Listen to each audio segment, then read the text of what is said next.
That is KCR, that is మీకు అప్పుడు ticket మీకు ఇచ్చారు కానీ మీ కుమారుడికి ఇవ్వలేదు. దాని ఆ కోపంతో మీరు ఒకటి అర్థం చేసుకోవాలండి. మా కొడుకు దట్ ఈస్ మెడిసిన్.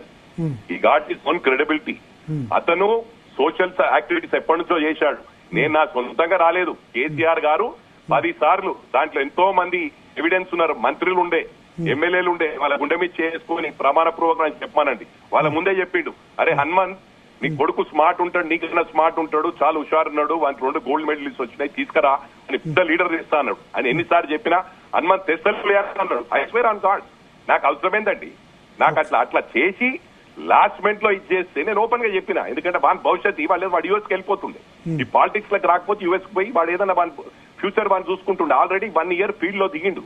అంతకుముందు 2-3 ఇయర్స్ సోషల్ యాక్టివిటీస్ చేసిండు. దాని బ్లెస్సింగ్స్ ఉంటాయి, అమెరికా వెళ్ళిపోదాం అనుకున్నాడు.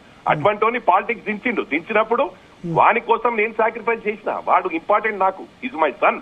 కొంతమంది ఏమన్నారంటే సన్ స్ట్రోక్ అన్నారు. ఇప్పుడు మిమ్మల్ని అడుగుతున్నాను సార్, మీకు మీ కొడుకు మీద ప్రేమ ఉండదా? మీ కొడుకు భవిష్యత్తు కోసమే మీరు చేస్తా ఉంటారు. అరే మా పిల్లలు బాగుండాలి, మా పిల్లలు బాగా చదువుకోవాలి, బయట పోవాలని ఉంటది. డెఫినెట్లీ నాకు ఆ స్వార్థం ఉంది. నా కొడుకు బాగా కావాలనుకున్నాను, నాకు అయ్యాడు, హ్యాట్స్ ఆఫ్. ఎందుకంటే నేను ఎప్పుడు కూడా ప్రజలకు రుణపడి ఉంటాను. ఓడిపోయినా ఎప్పుడు సేమ్ డేనే బాధపడలే. నేను చెప్పిన, అరే నువ్వు గెలవడం ఇంపార్టెంట్ రా, నీకోసం నేను పార్టీ వదిలిపెట్టి వచ్చాను, నువ్వు గెలిచావు, నువ్వు స్టాండ్ గా. నాకు ఒక సాటిస్ఫాక్షన్ ఏంటంటే నా కొడుకు చేయగలిగినదని నాకు ఎప్పటికీ, నేను రేపు భూమి మీద ఉన్నా లేకుండా ఆ సాటిస్ఫాక్షన్ నాకు ఉంటుందని చెప్పిన. That's a fact, it's a fact. మా కొడుకు కోసమే నేను బయటకు వచ్చేసాను.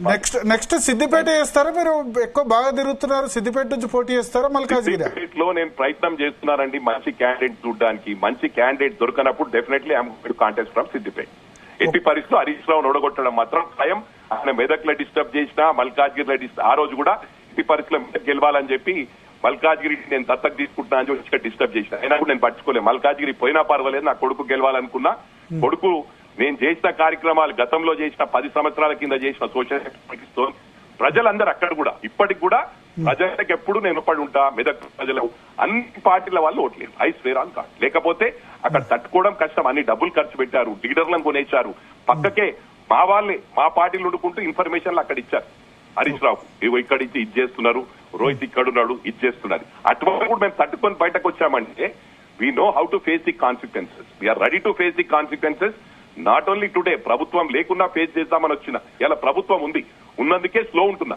అరే ప్రభుత్వం ఉందని బాగా ఓవర్ చేస్తున్నాడు అనుకోని. తెలుగుదేశంలో ఉన్నప్పుడు డైనమిక్ ఉన్నా.